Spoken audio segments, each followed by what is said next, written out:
Welcome back, my fellow agents. As you might have guessed, our topic today is a movie review based on a comic book series that I've not read. It's Batman versus the Teenage Mutant Ninja, or just Teenage Mutant Ninja Turtles. There's no the there. The there. And we're going to be reviewing the 2019 movie adaptation of it, which is a cartoon, and it's always nice to see two-dimensional animation these days. And it's a very enjoyable. I was a little hesitant. We'll get into the reasons why about whether I'd enjoy it or not, but overall, I quite liked it. I'd give it about 7.5 on the Zenorama scale. And having said all that, before we get too much further into it, please like, share, subscribe. Leave me a comment. What do you think about the movie? What do you think about the comic book series that I've never read? I have not read a single Teenage Mutant Ninja Turtle comic book in my life. I've seen the first movie and parts of the second and third. Nope, not parts of the third, and never any of the newer ones.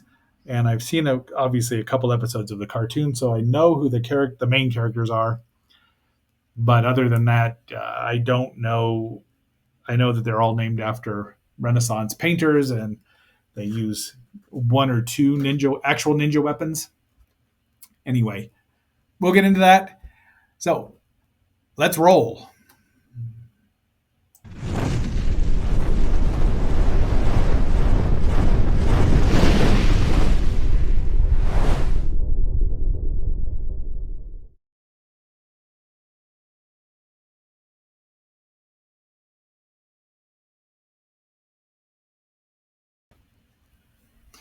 Incidentally, our opening song there was the beginning to Be My Batgirl by Clashing Plaid. It was written and sung and had the rhythm guitar played by Anthony Porter, friend of the channel and personal friend of mine. I am X7, your host of Zenorama, the podcast of heroes and monsters.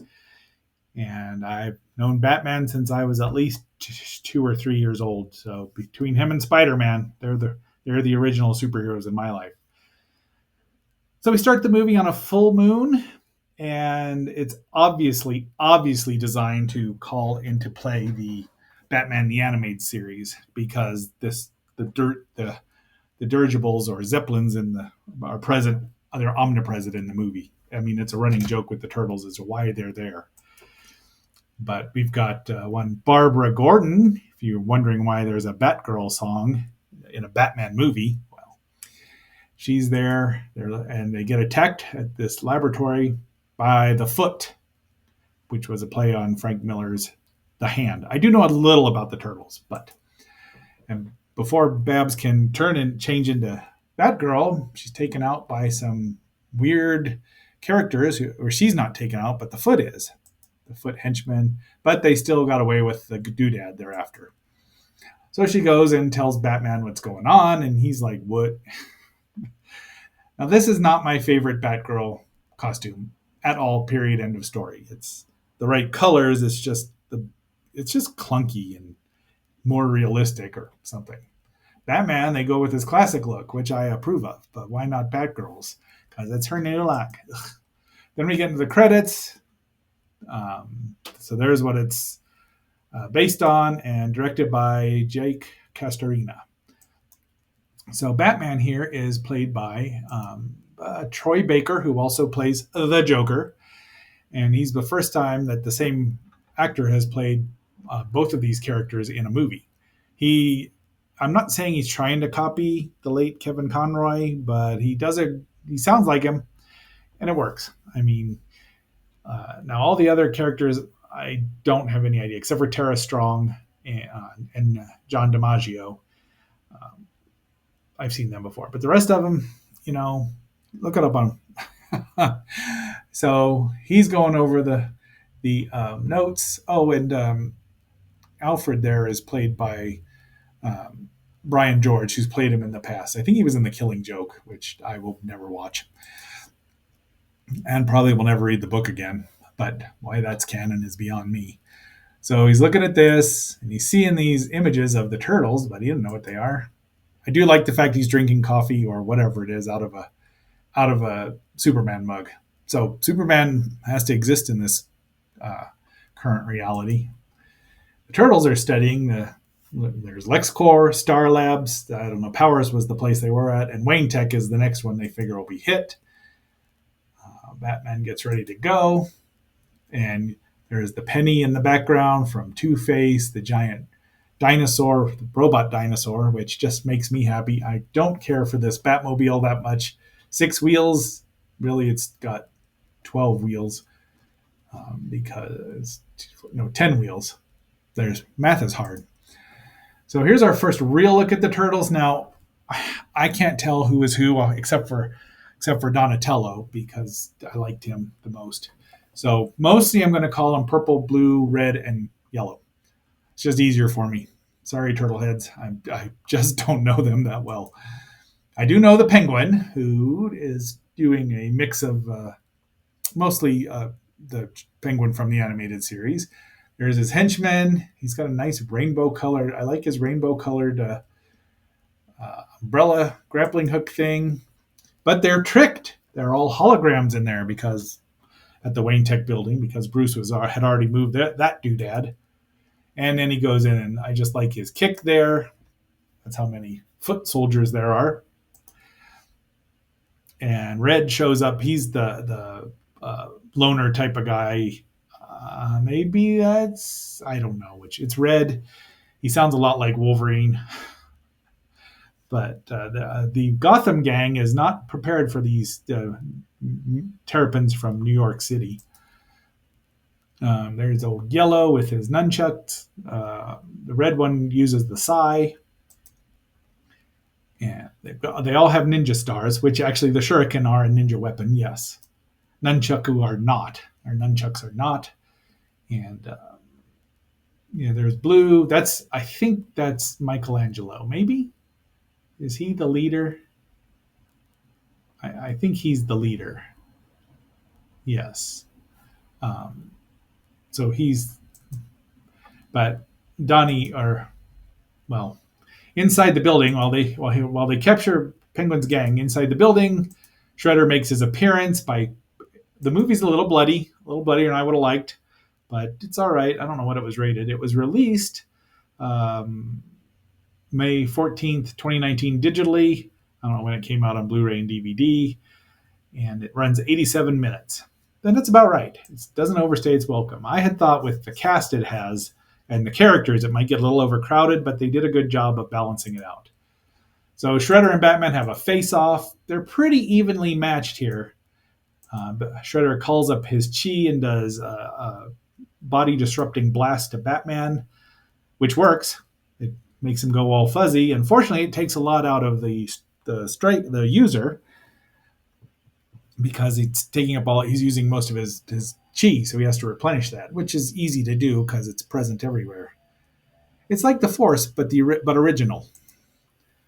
There's Wayne Enterprises, and there's one. I don't know who the excitable one is. Yellow's there, and once again, look at that. That's right. I mean, come on. If you're gonna, geez.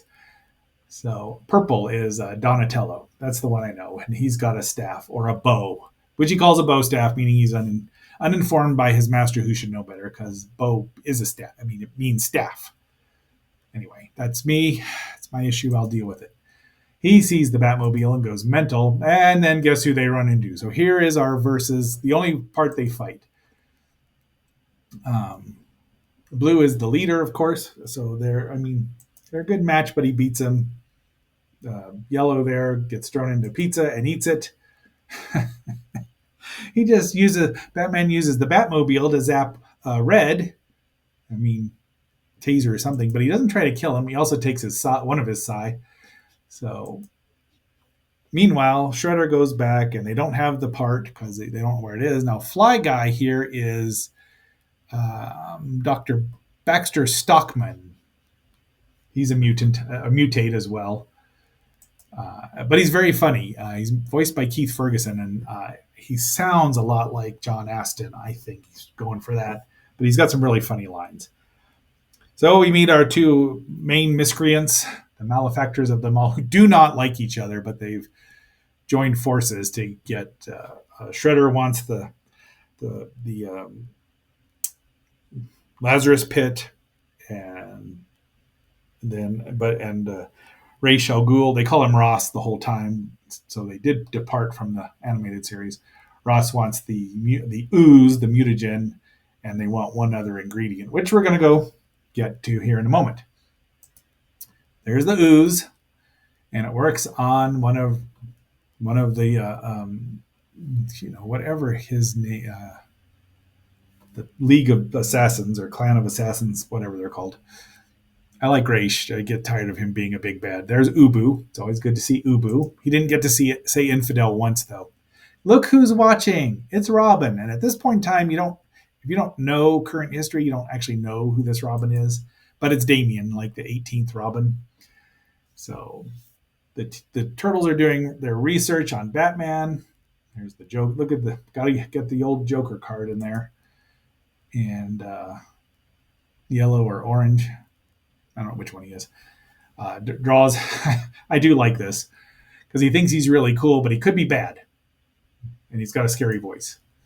So Babs shows up to talk to Batman, and he's getting some samples off of the Psi, and has found that these turtles are mutants, or mutates specifically. They can swim. They've triangulated where the Batcave is, and there it is in all its glory with the robot, all of the costumes, which I approve of. I mean, that's really there's his dad's costume. I think that's awesome. So purple is the computer, the electronics whiz, and it's Damien, right? So incidentally, I believe Damien is Ra's al Ghul is Damien's grandfather because his mother is Tas. Oh, there's a squirrel yelling at me outside, but I think his Talia is his mother, but I'm not 100% sure. He has a fit because they're wearing his dad's costume, and he ends up with the turtles on top of it, which I think's hilarious. Batman shows up, purple.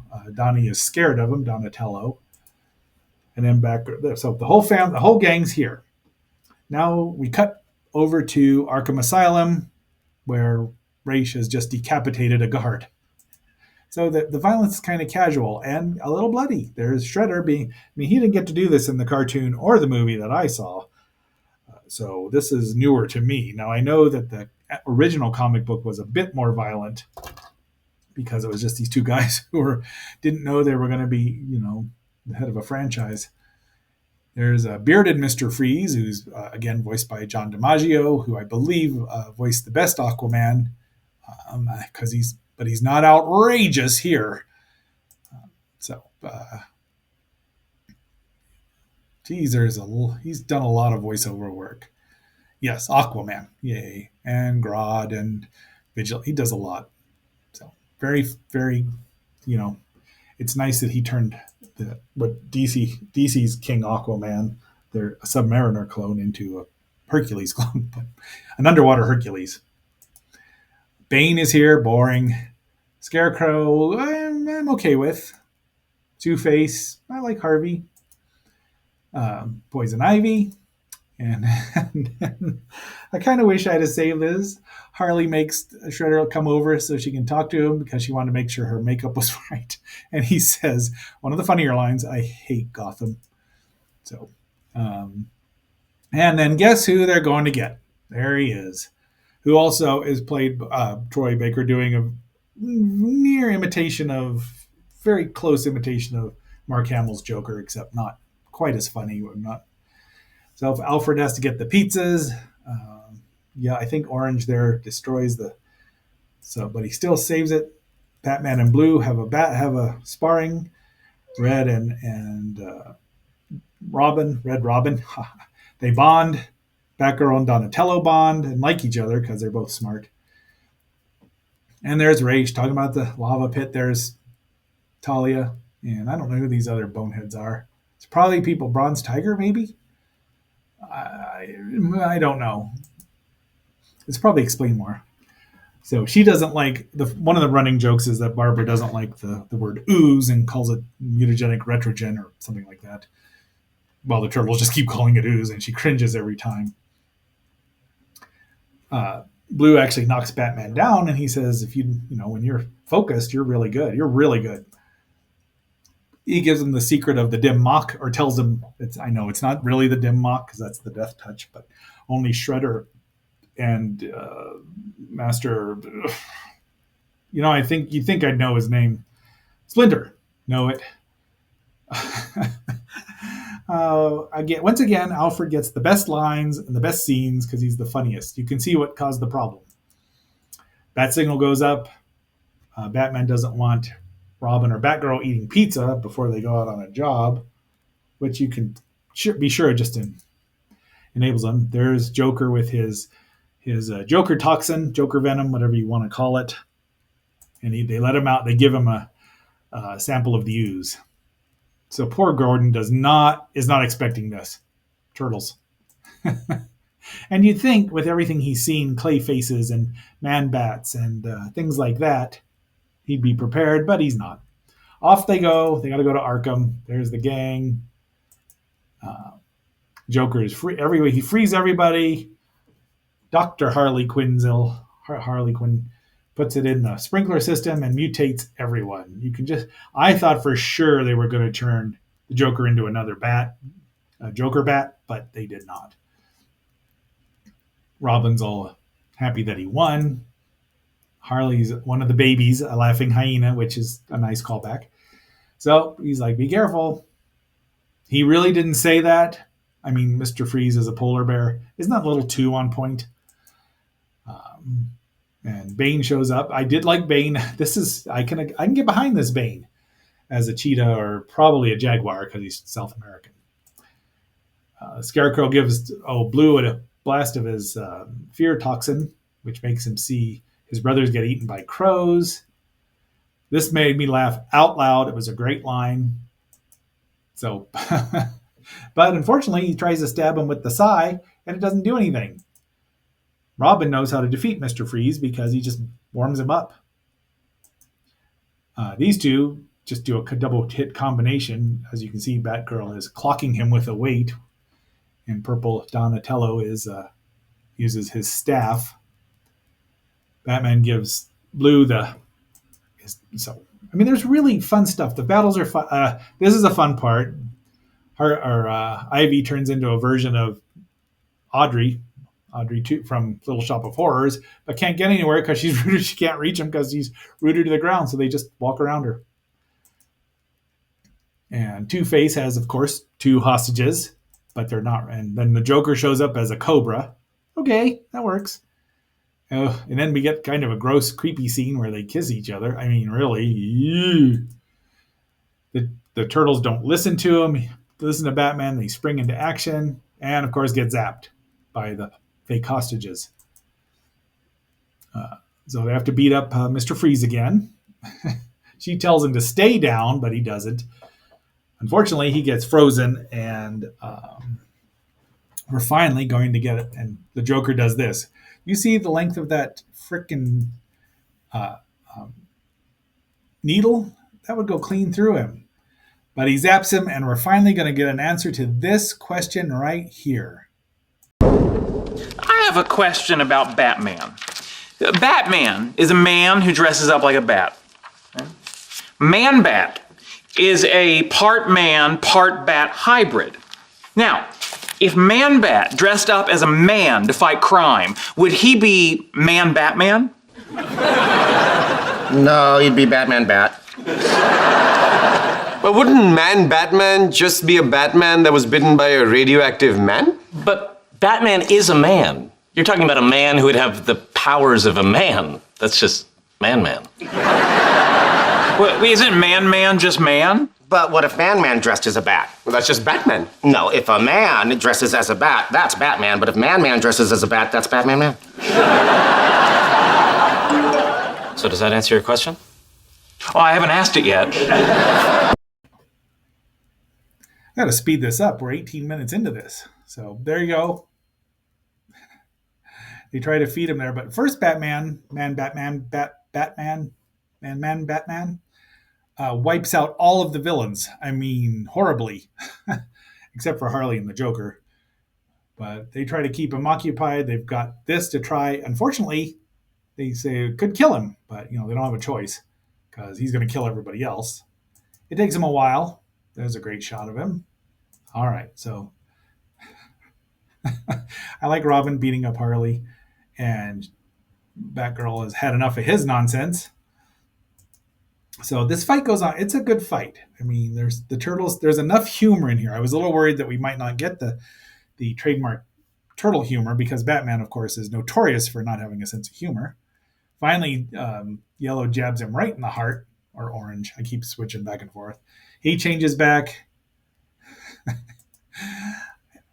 and ka-chunk, she stomps on him and breaks all his teeth out. Now, I don't know when they do get changed back into human form because they know the antigen works, and we're getting close to wrapping it up. So, but they realize they've been duped. This was all a diversion, and the Penguin's got the Wayne Tech doodad, and Ra's al Ghul just makes cutting remarks to Shredder. See what I did there? And he's not happy. Fly guy, Doctor Fly is he's pretty purple for a fly guy, and Bruce is still there lying down, but they figured out that they're at Ace where the Joker was created because they need more Joker toxin. And he's like, nope, I'll do it because he's Batman and he power suit. Make no mistake about this. This is a Batman movie through and through. The Turtles are guest stars. They are not the stars. Sorry. That's just what it is. I mean, they're fun guest stars and they're main guest stars, but it's not really a teenage because they go to Gotham. Might have been more fun to have the Batman and the gang go up to New York. Is there a New York in DC? I don't know. I guess there is supposed to be. So he doesn't want the rest of them to come along. So Red has the heart to heart. I'm a loner. You're a loner. But every time I go out alone, I make things worse. Yellow says, yeah, he does. Every time. So finally he says, all right, let's go. Especially because he looks over them. And I think the thing that convinces him is not the other two. It's Alfred saying, really? You got to push this one? Besides that, you're injured. Not that you could tell because, he's got a healing factor like Wolverine. Off they go with the two, four, six, eight, 10-wheeled Batmobile. He wants to push all the buttons, and Batman threatens him. And there's the Turtlemobile, which is got a foot on it. There's a reason for that, right? So they armor up, and then Robin says it's pretty cool. There is the Ace, which you'd think they just would have destroyed that thing. So they're all there. They bash through. So he's video game player there. Purple Donatello, right? So I think we're going to start with, let's hear I have to play this because if you'll see where she is.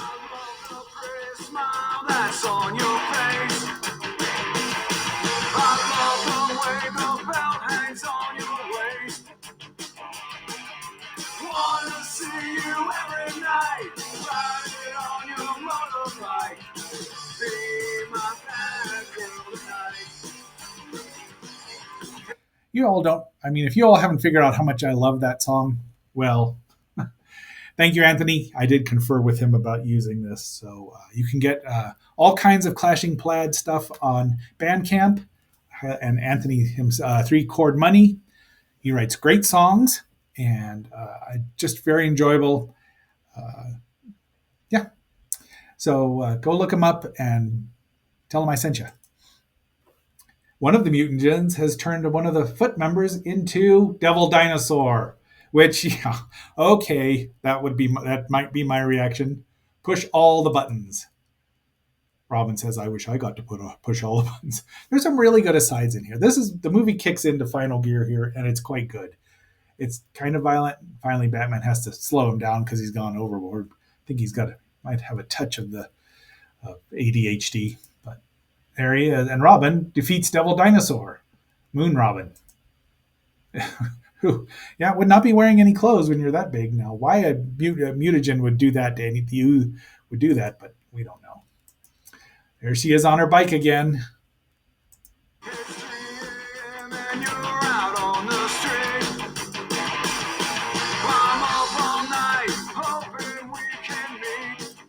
So Batman goes after Shredder, and then everybody else splits up there. Blue and purple go after Raish. Batgirl beats the teetotaling snot out of Ubu. I mean, he probably doesn't even know how to touch a woman since he's such a believer, but who knows? And Robin decides to go after Fly Guy, who wets himself and falls down. So Purple gets his arm broken. Yeah, and not too bad. I mean, turtles that can regenerate. But there's the machine that's going to mix everything and turn everyone into Gotham into mutates.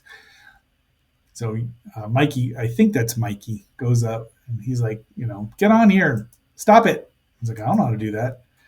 Blue, after getting the snot beat out of him for a while, remembers Batman's words and decides to focus up. Oh, it's a good fight between him and Raish. I mean, it's a nice fight, and it's different because the turtles don't probably. I mean, if they are true ninja, they don't have a code against killing because ninja kill. That's what they did. Trained assassins. He also doesn't have a code about kicking him in the jewels, which I bet Raish probably wasn't expecting. It's not exactly cricket, because he says he's 16 and he learned that from a rat. And then he does some sort of interesting touch, but it's not the same that Shredder does. But it's like, remember Xena when she used to do that and then have to let him breathe? But it's disrupting the flow to Raish's body. Batman is still having an issue here, they're very evenly matched. But right as old Shredder is going for his dim mock, Batman says cowabunga and gets clobbered by one of the turtles, which gives Batman the opening, and then he just clobbers him. Yellow finally figures out to hit something, and then he hits a lot of things. They have to let go, and here is what the dirigibles, aside from to remind us that make us think that this might be set in the animated series universe, they land on the top of one of the dirigibles, the blimps. That would have been easier to say. Batman just beats the snot out of, you can see he's bleeding, and he drops him into the pit. So everybody knows how this is going to end, right? I mean, after the credit. What the credit scenes is going to be. I almost didn't put it in here because it was just like, you got to be kidding me. But, ever since Marvel does post-credit scenes, it's a thing.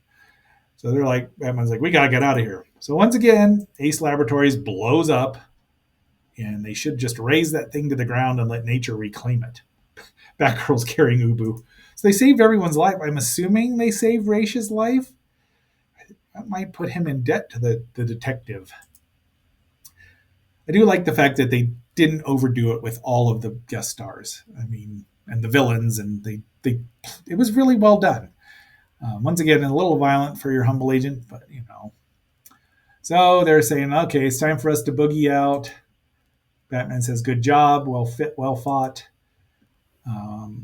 Donnie and Batgirl exchange socials, and which is I think Donatello is probably my favorite here.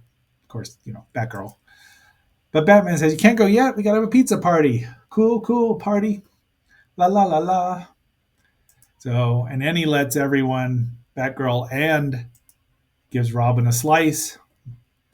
And look, Batman knows how to eat pizza properly, thin crust pizza properly. I like that. So then we get the credits coming up here, which I really like these faux covers. They did a really good job of some of them.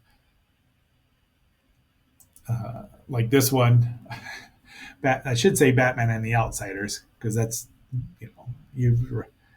and then the Justice Society or Justice League calls up the Turtles. Crisis on, I guess it would still be.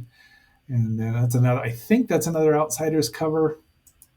And then, of course, here is what we all expected after the Shredder fell into the ooze. Now we have Joker Shredder. Really, the Joker is not going to be thrilled with this. So that might be an interesting movie, Joker versus Joker Shredder, because he ain't going to put up with someone copying his act. We've seen that in the animated series. I doubt we'll have one because, that would take a lot of careful planning, but we could. So, my fellow agents, that is all that we have there. Tomorrow is Wednesday. That will be a book review, and we're going to talk about a wrestling book. We haven't talked much about pro wrestling at all in this podcast. Your humble agent is a fan, at least of old school. So we're going to get that. It's a book by Bill Apter, pardon me. Willie Apner, as Dusty, the American Dream would call him. So until our next assignment, this is X7 signing off and phasing out.